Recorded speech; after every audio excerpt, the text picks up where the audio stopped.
Welcome back, folks, to the Rebate Update on the Lighthead Online Video Show. This show is sponsored by Keystone Technologies. Go to KEYSTONETECH.com, baby. That's KeystoneTech.com. Light made easy, the Retrofit Kings. Hey, Joe. Hey, Juan Carlos. What's going on? Hey, Mike. How are you? Doing great. Good to see you. Good. On our last iteration last month, you guys kind of got into talking about technically about how programs work and how they're paid for and why certain programs are residential and why certain programs are commercial. And he talked about a lot of retailers. Is there any way for distributors, Joe, to get involved in the retail programs? Okay, that's a really good question. But it kind of starts with the idea of where the customer is shopping. As we mentioned in the previous video, Juan Carlos and I talked about the distinctions of dollars going to commercial, dollars going to res. And the thinking has been historically that commercial customers are kind of shopping at commercial-based entities. And the primary one of those would be electrical distributors, where the majority of commercial lighting fixtures, panels, high bays, wall packs, the majority of that kind of business, it really does. It goes through electrical distributors, a large, vast network across the United States and Canada. And the way that product ends up in the hands of distributors is it's sold to them, usually through an agent network or direct from a manufacturer. And really the distributor becomes kind of the owner of the item to sell into the community, into the marketplace. And sometimes they can arrange things like, shipping direct from manufacturers. So when you ask the question of can it be with retail, historically, the answer has been no. Because the program teams have always kind of had the mindset about, where is the customer going to shop? And businesses shop at electrical distributor type places. I think that's changing a little bit. I think we see a shifting mindset in terms of what retailers could potentially do in the future. I don't think there's any doubt on that. And, you ask anybody in the room, they're going to say, yeah, like businesses are shopping at, big box retail without a doubt. They're going to places like club stores to buy what they need for their business. But large, that's not really the case for larger businesses at all. And it's certainly not the case for industrial businesses. So there's an incredible amount of opportunity to serve those segments, large and medium-sized businesses, all the way through industrial. But then you also have a really big segment that a lot of times goes overlooked in agriculture.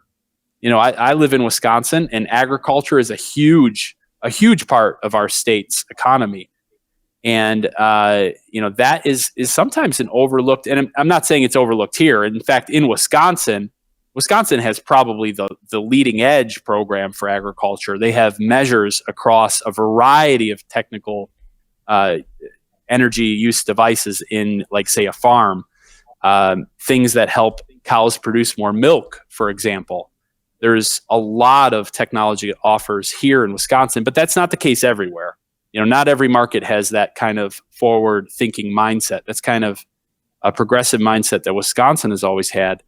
And generally, I will say, I guess my point is that there's some segments in the business sector that are kind of missing marketing, missing the opportunity to participate. And one of the linchpins in that, to get that to happen, might be exactly what you're asking about, Michael, which is distributors.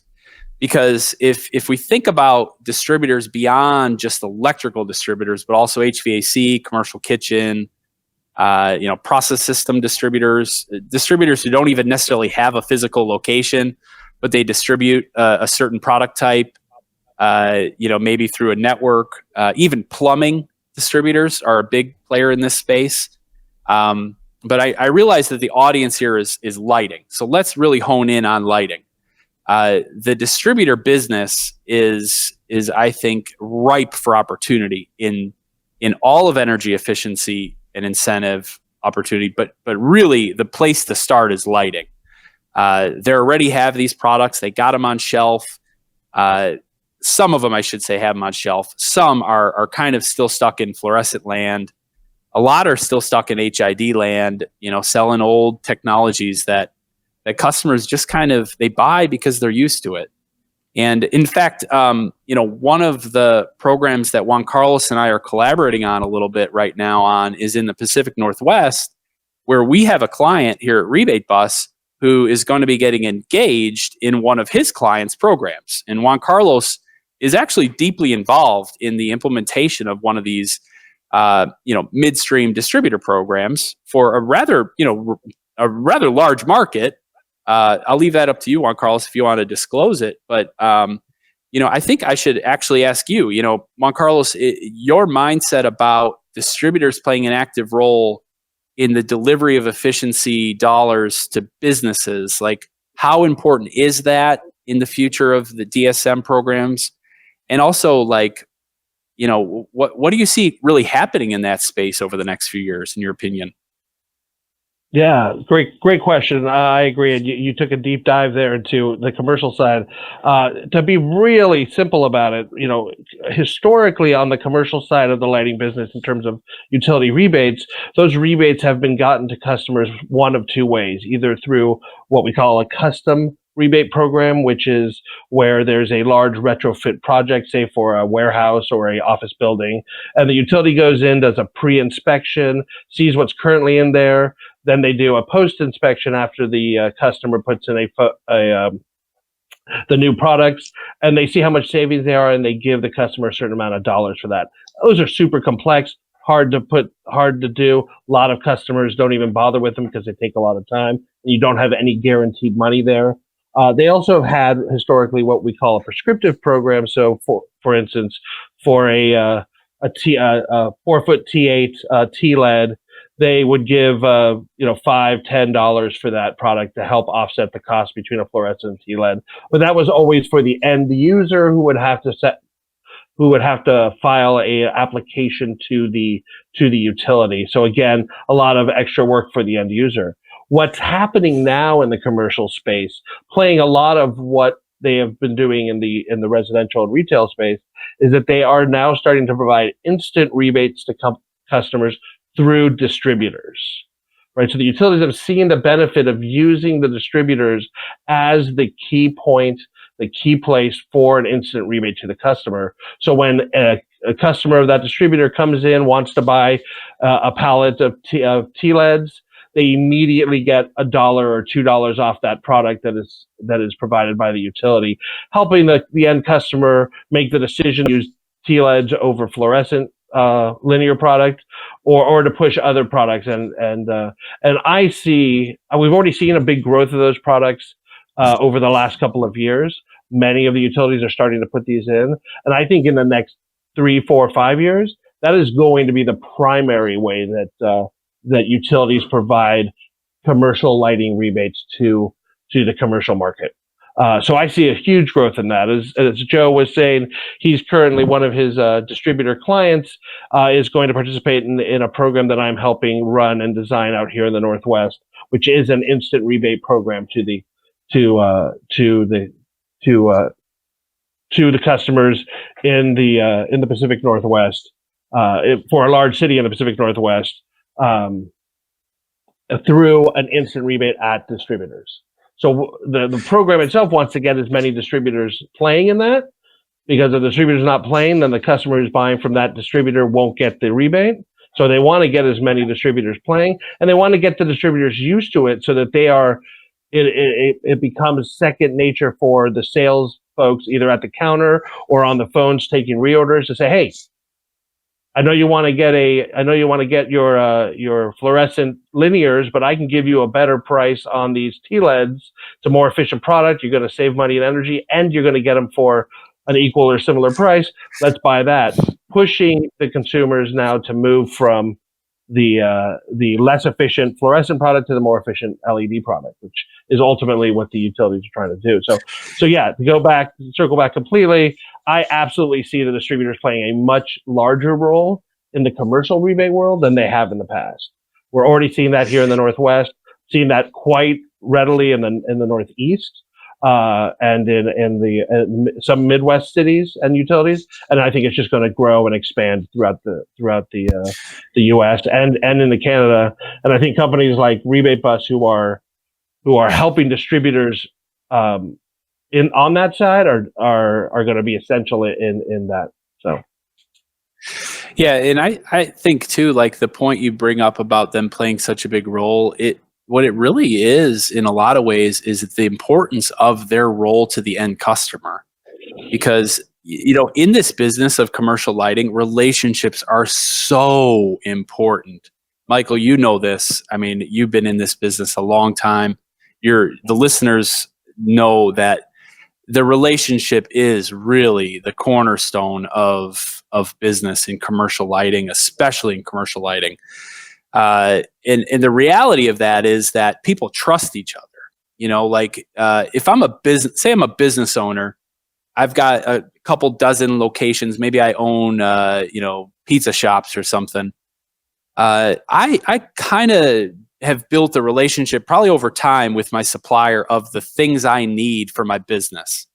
Like it might be an electrical distributor who sells me the tubes that I've always bought, the pizza kitchen equipment that I've always needed, the washing equipment that I've needed. It may not be necessarily an electrical distributor, but somebody in the distributor realm that has kind of supported my business over time with good advice, insights, best price, probably to a certain extent.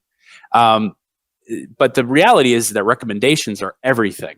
So if the distributor that I've been working with my whole entire career continues to push me T8 fluorescents, and I have no reason to consider elsewhere or otherwise, I might just continue to buy T8 fluorescents and be happy to do so.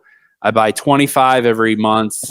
Just done with it. I got to box them in the back. The team knows how to swap them in and out. I don't really see a need to change. But if the distributor instead has a person on staff who says, you know what, I heard the local program is given $3 a tube, or I heard the local program is now supporting panels. We could sell 2x4 panels, $15 off instantly. I heard about this thing they're talking about with mogul screw base lamps that could replace the HIDs. And I heard that we can offer this to our customers instantly, right there. Now the conversation changes. Like all of a sudden I'm like, hey, I got my 12 pizza shops. I need a bunch of LED, or I need fluorescent tubes. I'm running low again. Maybe that person who I typically comes to me with a message that says, hey, it's time we get you off of those fluorescent tubes. Let's get you moved over to LED. Let's make a transition. The utility is going to help you do this. You'll get something instant today if you start to do some conversion work. But also, and this is a point I wanted to make a little bit about the future of midstream. I don't think midstream can take over everything, because there's always going to be a need for specialty-based lighting products that are going to be real hard to do through midstream. Think sports arenas. Think stuff that's really high dollar value. Think architectural efficient lighting. Think about things that aren't necessarily easily categorized. There's still a significant value to move those types of products to efficient products, but it's a lot harder to do, like in categories that aren't the more common commoditized categories. So that's the only constraint I would say, is that industrial based customers and specialty based customers are still going to need downstream offers from their utilities. There's always going to still be a need for that kind of an element. But it's certainly an evolution. And, Right. And Juan Carlos, I don't know if you had any thoughts on that. Yeah, I'm going to jump in on that. I agree completely. There's always going to be a special category, but there is no reason why that actually couldn't go through the distributors as well. Many distributor companies are building out or already have energy services divisions, or divisions that are specifically looking on ways to save their customers energy or power or money. Utilities could easily design programs that go through the distributor as the point of inspection, as the point of contact. And actually, that building them into those types of programs would make the commoditized product and the programs we're running on that, the midstream programs, even more robust, because the more you can get the distributors playing and understanding the essential role they play in promoting efficient product, the more the utilities are going to get from them, and the more utilities are going to want to give money to them, right? So that's the part that I really want to start building with distributors, to get them more involved, not only in the midstream, but on all of the product, all of the product categories. Again, not just in lighting, but in all electric products. So I think they see that. Always yeah.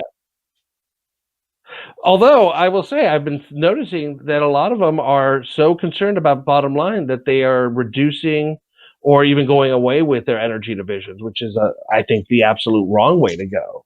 So the utilities need to get in there and help promote those, and that's part of the complication. One other thing I want to add for the listeners, particularly the distributor listeners, is that utilities, for as much money as they are putting into these programs, really don't understand how the businesses work, how distributor business works. And distributors is particularly complex because every distributor has a different business strategy. And so they sometimes think, oh, I'll just give the distributor give the distributor some funds and they'll put it in. But that may be very contrary to how the distributor runs their business, right? And what motivates their salespeople. So there's a lot of complexity there. Anyway, jumping back to Mike. And that has been the rebate update, brought to you by Keystone Technologies. Go to KEYSTONETECH.com, baby. That's KeystoneTech.com. Light made easy, the Retrofit Kings.